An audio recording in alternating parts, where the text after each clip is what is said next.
నిన్న మా భీమారంలో national highway దిగ్బంధించారు మా వాళ్ళు.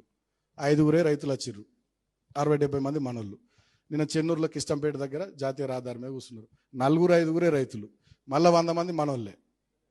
సో వస్తలేరు. మిలిటెంట్ యాక్టివిటీ చేయాలి. ముచ్చట్లు ఎప్పుడు కాదు, మీటింగ్లు పెట్టుడు కాదు, సోషల్ మీడియా ప్రెస్ మీట్లకి ఇవి కాదు, మిలిటెంట్ యాక్టివిటీ చేయాలి. పెట్టురి మందవారి డివిజన్లో ప్రోగ్రామ్ పెట్టురి, పోయి మొత్తం జీఎం గాని ఆఫీస్ కాల పెడదాం, పోతే 1 నెల రోజులు జైలుకు. కాబట్టి మిలిటెంట్ యాక్టివిటీ కూడా మీరు సీరియస్గా ప్లాన్ చేయాలి. అవసరమైనంత రోజు ఇక్కడ సింగరేణి భవన్ అని కాలబెట్టుర్రి, మొత్తం అంగడి చేసి పారేరు, ఏముంది. ఆ ఫీలింగ్ రావాలి, ఆ ఓనర్షిప్ రావాలి మన సంఘం మీద, మన నాయకత్వం మీద. కాబట్టి మిలిటెంట్ యాక్టివిటీ ప్లాన్ చేయరు. మన ఏరియాలో అన్ని రైల్వే లైన్లు ఉన్నాయి, కోసిపారేరు. రోజు ఓ ప్రోగ్రామ్ పెట్టి రైలు రోకాన్ని పెట్టి రైలు కోసిపారే. పైసలా?